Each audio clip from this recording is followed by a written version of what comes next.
Hey, welcome to Lead Up Podcast and our Elite Leader series, where we interview elite leaders and explore driving behavior change and values-based strategy for building elite organizational cultures.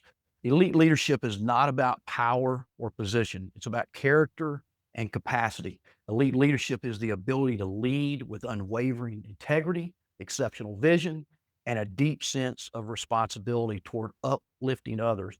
It's not defined by titles or status, but by capacity to make meaningful decisions rooted in empathy, inspire others to exceed their own potential, and foster collective success. Elite leaders are those who combine character and competence with balancing strategic thinking with a commitment to do what's right. It's about creating a lasting impact, empowering others to grow, and leading in a way that transforms challenges into opportunities for progress. Today, we're joined by an elite leader. I'm excited to introduce Hollie Johnson. She's the COO, Chief Operations Officer for Good Samaritan Hospice. She brings firsthand experience in navigating the demands of culture, talent development, and leadership capacity in a competitive industry. Hollie has built a career on the conviction that investing in people unlocks sustainable revenue and team performance, making this a timely discussion for executives facing similar scaling pressures. Hollie, let's start by connecting your path to where you stand now. Can you just walk our audience through the key steps in your journey leading you to Good Samaritan Hospice and how that shaped your core belief in values-based leadership being the essential driver for building resilient teams? Absolutely. So thanks for the great introduction. I'm Holly, the Chief Operating Officer for Good Sam, like you mentioned, and we are a community-based nonprofit home health, hospice, and palliative care organization.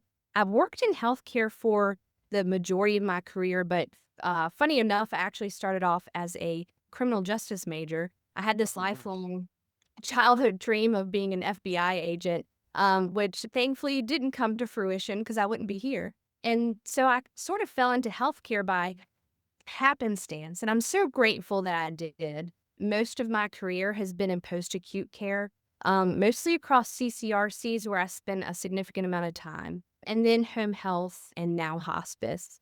About 2 years ago, I made the really intentional move into community based nonprofit work. I joined Good Samaritan, which is really the flagship brand for hospice in the Roanoke Valley and Southwestern and Central Virginia.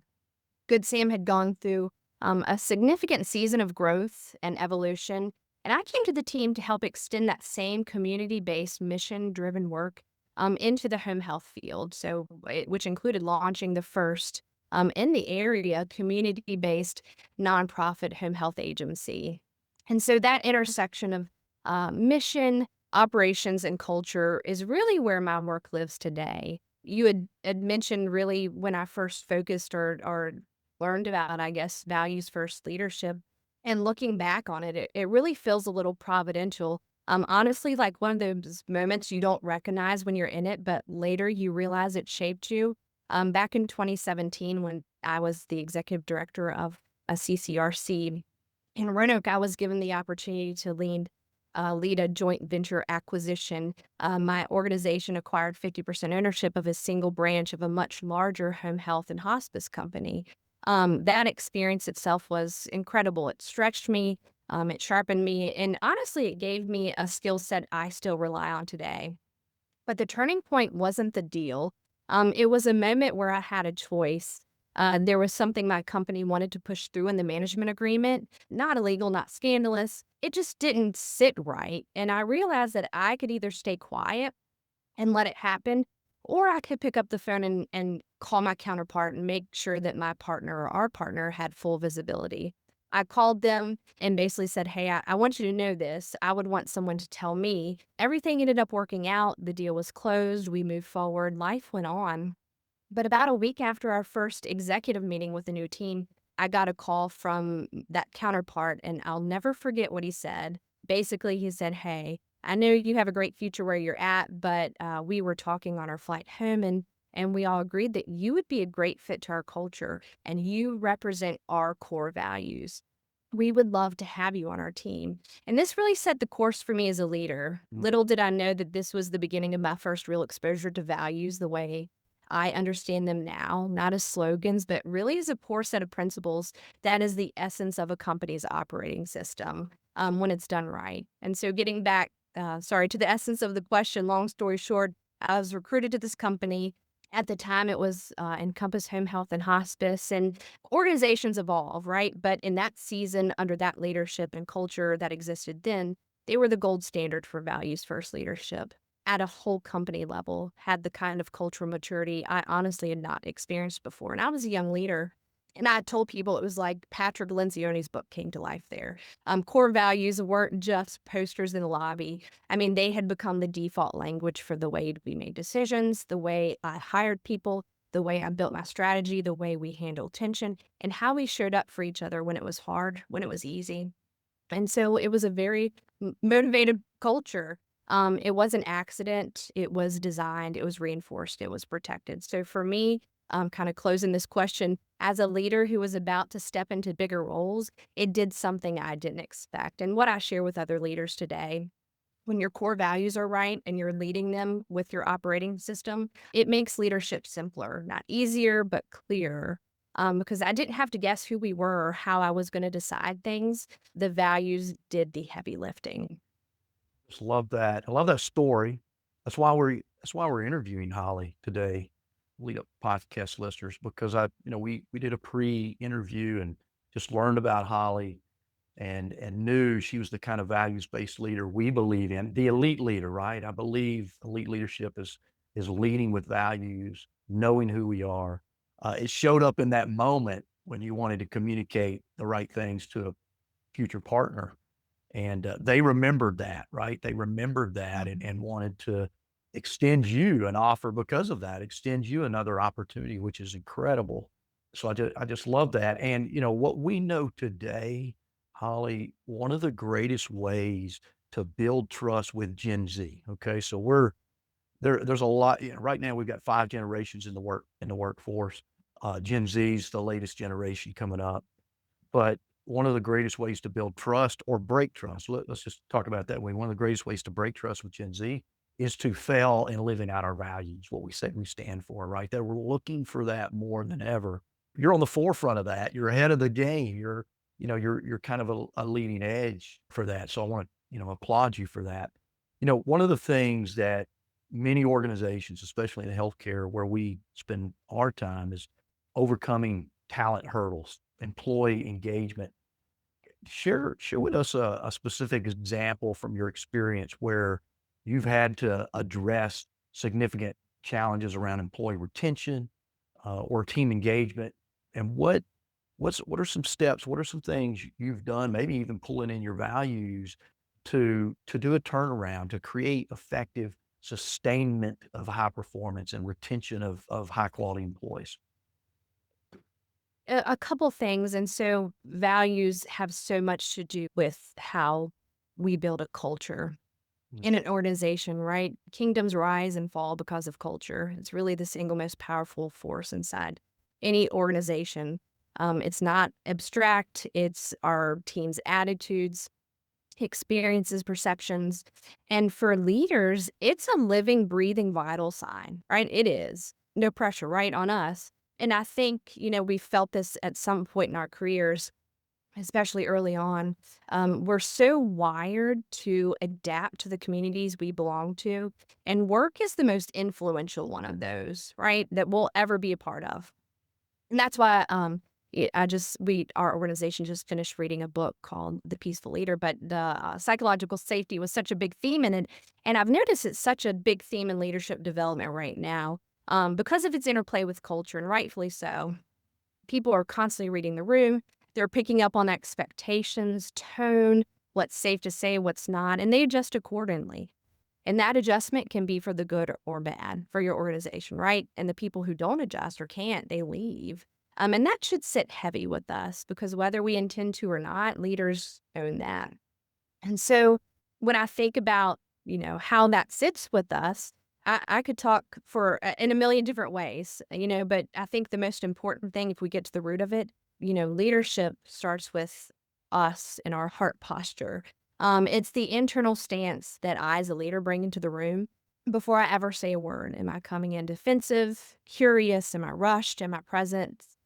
Do I need control, or am I willing to listen? Because it's not built on what I say or leaders say, it's built by what we consistently bring to the room and what we're willing to reinforce after the meeting is over. There's a story you mentioned, sharing a story, because the culture, again, is so important. And when you're really trying to drive a team, turn things around, or get buy-in, there's a lot of work to do. I'll never forget, and this was very early on. I was a baby. I was in my late 20s, and my first real job in healthcare was as an assisted living administrator. I had stepped into a facility that had been cited with you call it an IPOC, but it's an immediate plan of correction.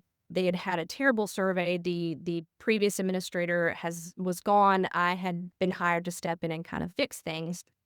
And what became clear very fast to me was this: the solution wasn't another memo. It wasn't a policy or me being a jerk, using force, yelling, all of those things. Like, as much as I wanted to sometimes, like, come on, guys, we need to get this together. The solution was behavior change, and it was getting 30 people to operate as one team, right? So we're connected, we're accountable, and we're aligned. At the time, I know I had mentioned Patrick Lencioni before, but I was obsessed with him. It was my leadership book that every single one of his books I was soaking up. But his words had just spoke to me at that time. And so, initially, I tried to start a book club with the staff, which, looking back on it, was really cute. But I thought, if I could just get common language, and expectation, and get people excited, we could shift the culture, which could make the changes we needed to happen, right? We had so much we needed to correct. In that first meeting, and I had envisioned so many people showing up excited, only 2 showed up. And honestly, I was crushed, and it hurt even more because some of the executive leadership team who I was trying to impress, right? Like, I wanted to make this good. I'm sure they saw me as some flimsy, soft new manager. So I kind of just dug in. I pivoted and I resorted to bribery. I told the team, I'll pay you $50 if you read the book. And Mm. all I want is one page of notes, what stood out, how it applies here. I really did not have the money to do that at the time, but I was desperate and I believed in what the book was sharing. And the goal was to get us all vulnerable enough, and myself as a leader, right, to create trust and Mm. buy-in and allow me to set a vision and get people excited. But so the bribery essentially was a catalyst, because for the first time, people are like, all right, I'll do this. But at the end of it, they weren't just doing tasks. They started thinking as a team. They had a language. We had a shared language for trust, accountability, conflict, which was the most important, right? We became very specific about what conflict looked like to us. It became a healthy thing. And we were committed to being vulnerable enough to have that and sort through and get to the root of the problem. The turnaround happened, and in fact, when the inspector came back, and the inspectors through the Department of Health for assisted living facilities in Virginia are particularly brutal. Um, Yeah. Sometimes, I mean, and rightfully so, right? They have a big job, there are lives at stake. But she had shared it was one of the biggest turnarounds she had ever seen, and I've carried that with me since. And really, I think what I learned from that: if you win the hearts and minds of your team, outcomes start to change, and not just morale outcomes, but real outcomes. People don't change because they're told to. They make a change when the system makes the right behavior clear and expected. So it was a great story. It was Yeah, I fun. love that story. I love the experience, right? Because as leaders, especially when we're young, we're excited. We're gonna conquer the earth, right? We're gonna make everything happen, and you only had 2 show up, but you didn't give up, right? And that's resilience that all people need, but especially leaders today, right? We need resilience. We need grit. Grit's a great book if you hadn't read that. Carol Duckworth, or Duckworth, his last name. I can't think of her first name, but fantastic book about grit in leadership. But I just love the story. And I love that. I just had a conversation with the CEO yesterday, Holly, about he was frustrated because he's having a hard time getting his entire team to buy in to where he wants to go. And I just challenged him. I said, "Man, you're trying to do too much. Get Mhm. two, like win two hearts. Because if you can win two hearts, and then you get those two to go out and win another two hearts apiece, right? We begin to multiply that culture throughout the organization. I'm a big believer in providing training and development for our entire leadership team, but Mm. you're not going to win everybody at once, right? It's one or two at a time, and then that builds over time as we do that. And you just demonstrated that example and that story of starting with two, and then getting the buy-in from others to come along, even though you had to bribe them. I'm sure you don't have to do that now, right? You Thankfully. do it in different ways. One of the things we in talking with executives a lot about is just high turnover, right? It's still a problem, especially in many pockets of certain positions in organizations. Or, I just saw a new study out, engagement, employee engagement lower than it's been in years, again, across all industries, not just in healthcare. These are persistent issues. I've been doing what I do for 30 years, and, employee engagement really hasn't changed a whole lot in 30 years. It bounces up or down. It's still a leadership issue, but, a lot of times it's because of bottlenecks in that mid-level leader range. And, our growth and our scaling and our progress often gets stuck there, from conversation at the executive level through those mid-level leaders. In your view, just drawing from what you've seen in the hospice space, what are some of the primary frustrations that arise just from relying on generic training programs to tackle the problems? And how do those exacerbate problems at your level, at the C-suite level, in driving growth and driving progress forward in the organization? Oh gosh. So a couple things, back to leadership, and we're kind of working on some of this now. Culture follows process, right? Mm. And leaders, and let me take it back real quick. Leaders, we're not going to show up our best every single day. We're human, but leadership comes with a higher responsibility to be steady in a few key areas. And that's what we try to tell our entire management team, right?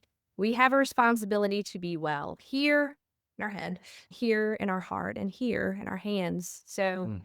clear in thinking, clean in our intent, and consistent in our follow through. And so, kind of to back to your question, culture, it doesn't live on this intention thing alone, right? We have to translate that into structure. And I find that so many issues with turnover, or just your leaders being frustrated, or just your team members in general, has to do with structure. Culture work can't stop at mindset or heart posture, like I mentioned earlier. It has to move into process, because culture follows what gets clarified, repeated, and reinforced. Love it. Very simple, very, very simple. When an organization has clarity, real clarity around roles, expectations, processes, people relax. They stop guessing. In some organizations that may not be as healthy, right? They stop self protecting. They're not spending all this energy decoding the environment. And that's when trust and motivation actually shows up. I was thinking about this, and what's so interesting to me, especially when I talk to other leaders, and people tell me like, "Holly, you're very huggy-feely." I get that a lot. But, there's people out there leading organizations that feel like this stuff is just too huggy-feely. I have my boss, and he's a friend too. He's like, "Holly, you always say you're hopeful." Well, I am. There's value in that. I can't express enough. Culture is your bottom line. It is, and culture isn't extra. It's not fluffy. It's hard, actually, right? Because it will hit your bottom line hard somewhere, whether it's quality, retention, patient experience, even your finances. Because I think, we've all seen that play out somewhere in our careers. Yeah. Yeah, that's so good. I love that clarity. You got to create clarity. It's got to be repeated, and it's got to be reinforced, right? And a lot of leaders drop their ball at that repetition. Right? I said it once. Why do I have to keep saying it again? Right. So talk about process, because you talk about, and I love, process. I think, we People will rise to the level of our expectations, but fall to the level of the process that's in place. So talk about like process and how you've been able to infuse some of those cultural processes within the organization. Well, I have a book. It's basically 4 disciplines of execution, our job is to build conditions where excellence is sustainable, right? Mhm. Where the standard is clear and the support matches the expectation. And so for me, that means building systems that protect people, clarity around roles and priorities, humane workloads, and strong leadership development. We hire for culture, right? But making sure that people are just doing the small things right every day, which is just backing into process, it is the driving force, right? It's the small things. 4 disciplines of execution, it was a game changer for me. I mean, we do family quarterly strategy meetings now based on that book. We're Mm, trying to teach the kids, again, small things done right each and every day will lead to greatness. Um, and I'll never forget, trying and I've had this book for a long time and I've tried to infuse it in different settings in a leadership style, and approach. And I'll never forget, what a peer said to me one time. They were like, "Hey, these strategy meetings feel kind of blah. Like we just mm, get up here, say whether we've hit the goal or not, and then, we're deciding our lead measures for the next quarter. Nothing feels new or innovative." And I remember thinking, exactly, because discipline rarely feels exciting in the moment. It's repetitive and it feels ordinary. And I think for a lot of teams, this is where a lot of leaders get stuck. We get so stuck in the creative mode, right? We get so mm, stuck thinking that there's going to be a new book or a new process or a new strategy just to get it right or to motivate their team. And it's while all these things are great, it's nothing about those things because most of us don't need more innovation. We just need more follow through and teaching mm. that to our team. And over time, that discipline becomes the advantage, right? In leadership and in your culture and your life. Yeah, so good. Speaking my language, I reference the 4 disciplines of execution a lot. I have a tool that I when I'm coaching leaders that I give them called a daily GPS, and I use the term WIG, and I teach them 3 WIGs a day, 3 WIGs a week, 3 WIGs a month, right? You can't do more than 3 wildly important goals at a time, Yeah. which is all based on research out of 4 disciplines of execution. So, love that book. Talk about whatever you feel comfortable sharing as far as turnover and engagement within your current organization, but more importantly, what are you guys doing? What are you implementing to mitigate high turnover and to build a more consistent engagement and focusing on those customized approaches that emphasize behavior? Because you talked about behavior earlier and how important it is, and habits that shift among leaders. Because habits, we're a product. We can have all goals all day long, but we're gonna either be successful or unsuccessful based on the habits that drive us toward those. So talk about that a little bit. So, 2 main focus areas. One, so our turnover currently, really, we don't have a very high turnover. About a year and a half, 2 years ago, we opened up a GIP or a hospice GIP inpatient unit. And so for the first time, we added to our community-based services, which was hospice, home health, palliative care, an inpatient 16-bed unit where it's almost like a hospice hospital. So we could take care of patients that, were having exacerbations of their symptoms. And so that was a new kind of hiring model for us. Really was like a hospital or SNF. And so we hired a lot of people. We hired fast. We were ready just to take on patients. And I think we learned a lesson through that in the importance of hiring right, because that's where your culture first starts, right? If you're doing all this work on the back end to protect your culture, you're developing leaders, and then you hire wrong and you're not hiring for attitude, you'll mess it all up. One person can easily derail the culture of a team, especially one, right? As because within this year too, we redid our core values, and so we're trying to really infuse them into everything that we do. It's very intentional work, and so we hire a wrong person and it could just be ucky for a while. And so I did a couple things. I oversee shared services, and with our human resources team, I said, "Hey, we've got to own hiring better from the very beginning." And so we have a team member who she kind of oversees the hiring process and recruitment. And I kind of made her a leader in leading us through the hiring for attitude philosophy. And so we took this 17,000 pages of interview questions that we had for the 20 different positions that we had, and we redid them to really match what the book says, right? That we have 8 core attributes that are important to us at Good Samaritan as a community-based, mission-driven, basically ministry. That's what we're doing, right? And so it was this 6-month-long plan where our team member, Keely, she led us through the book. She is currently teaching managers, team members how to hire, or excuse me, how to interview, the questions, what we're looking for. And so it's very strategic, right? And so from the very beginning, we have a locked door into our organization, making sure that we're protecting culture, right? We're hiring right. And if no matter how desperate we are for a position, we're not going to hire if they do not fit, right? And so that's been game changing. And we can kind of see that with, we're turning down more people now, right? Which is sometimes a great thing. And so that's kind of protecting us on the front end. And then on the back end, we decided several months ago, and actually my CEO kind of led this charge. We decided we needed something to anchor us as a leadership team. We needed to get very intentional about growing leadership development. And I kind of tell people like leadership development is yours to own individually, right? I kind of learned that the hard way a long time ago. I kind of stopped self growing because I was so infused with the company, but I should have taken some more accountability to growing my skill set as well. And so we share that, right? But we also do things to ensure that we're developing leaders at Good Sam in the ways that are important to them, to us, and making sure that we're creating succession plans for when 100 years from now I'm gone, everyone else is gone, but we know that Good Samaritan will still stand. And so I mentioned the book. I feel like I've talked about books this whole time, but they are important tools. We to bring the copy, we followed, or we read The Peaceful Leader, and it kind of goes through the attributes of what a leader should be, right?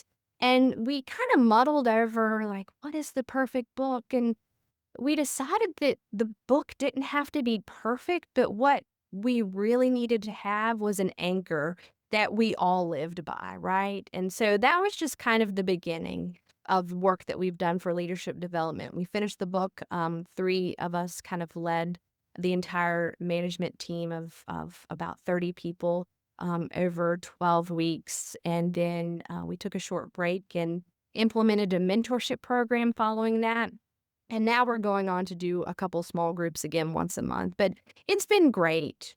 It's been great. And so I think, again, getting back to your initial question, protecting things on the front end and making sure that we're hiring right, inviting the right people into our culture, and then we're developing leaders the way that our core values really are leading us to. Love it. Yeah.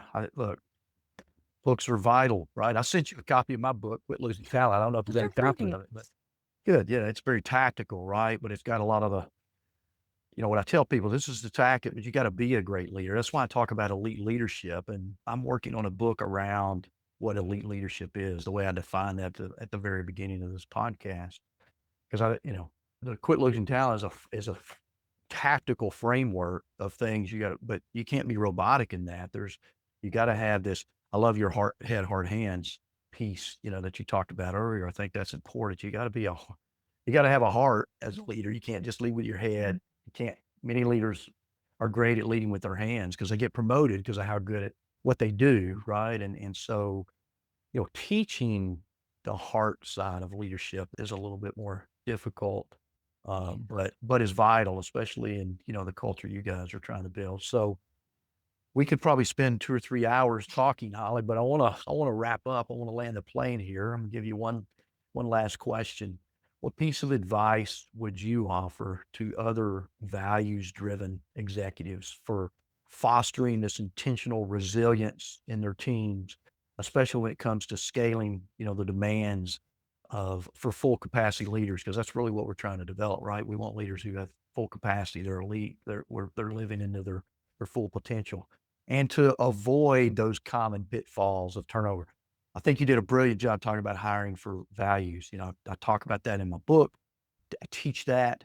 It's, you know, hire for fit, cultural fit, not skill set. It's kind of the way I say it, right? Because I'm assuming most organizations, if you're hiring a nurse, they've got the skill set to be a nurse. Do they fit our culture to be the kind of nurse we want them to be? But so talk about that. What's your last kind of advice to avoid common pitfalls around engagement and engagement gaps and turnover in organizations?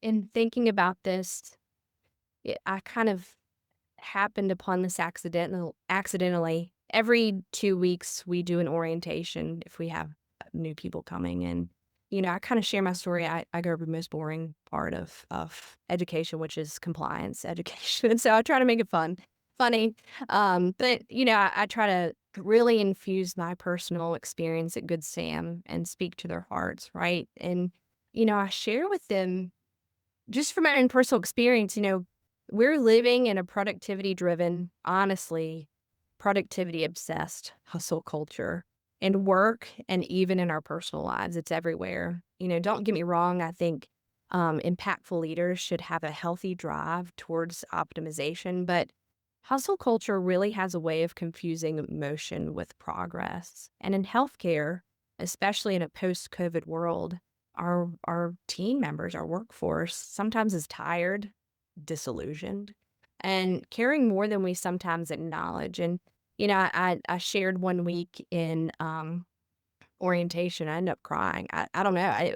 I don't know why, but I just said that Good Samaritan had healed every aspect of what being a leader felt like during COVID and in working for an organization that, we were just trying to do our best. And so, I think in speaking to other leaders, the greatest impact that we can make or the greatest piece of advice that I would ever give is protecting your team's ability to care. And who are we caring for? It's always someone's most important person. And that's heavy, right? Every single team member I meet in orientation is in healthcare because they care and they want to care and they want to take care of people. But it often becomes when people are overextended in their organizations or expectations aren't clear, when values aren't driving decisions, care gets thinner. And it's not always because people don't want to do it. It's because sometimes your system won't allow it. And I think leaders have an obligation to sit back. And I mentioned earlier, like it's just the small things done right every day. Mm. We've got to look at our systems and see, am I preventing any piece of the most important part of healthcare from happening, which is taking care of the hands and feet of our organization, our team members, so that they can care for someone's most important person. Care I read an article recently about the disappearance of empathetic touch in medicine, right? Not just Mm, doctors, nurses, everybody. mm. And that's what so many patients feel nowadays. Care can start to feel transactional, not even human, right? That we talk about that in orientation again too when we reflect back on COVID. And if you're in healthcare, that should break your heart. So the job is really to build conditions in your organization where excellence is sustainable, where the standard's clear, and where the support matches the expectation. That's a big ask, right? But for me, that means building systems that protect our people. It's clarity around roles, humane workloads. And that's not to say that times can't get heavy. Like there are some crazy times when our census ticks up. But because we've done so much strong work to begin with, people just work through it and they're happy because they know that our mission is being extended. So we want to make sure that we are creating an environment for people to thrive who love to do meaningful work. If we don't slow down long enough to build healthy organizations, we'll just keep paying for it, in many of the ways we talked about today: turnover, quality, and then ultimately patient care. Yeah, that's so good. Great advice. It is healthcare is a huge responsibility. That's, as you said, has lost some of that human touch. But leadership is also a huge responsibility. It needs to gain a human touch, right? I mean, you're quite a bit younger than me, Holly, but our generation, those of us that are still in the leadership, we need to find that heart for other people to lead them. Yeah. I mean, there's tons of research, write about it in my book, talk about it all the time on the Lead Up podcast. The number one reason people show up to work or decide to leave is, do they feel valued by their employer, their direct leader? And sometimes all it takes is just a smile and a name, right? The sweetest, I just shared this with somebody yesterday, the sweetest word in any language, I don't care where you go, in any language, is a person's name. So instead of leading with tasks, lead with someone's name and a question. Yeah. Holly, how are you doing?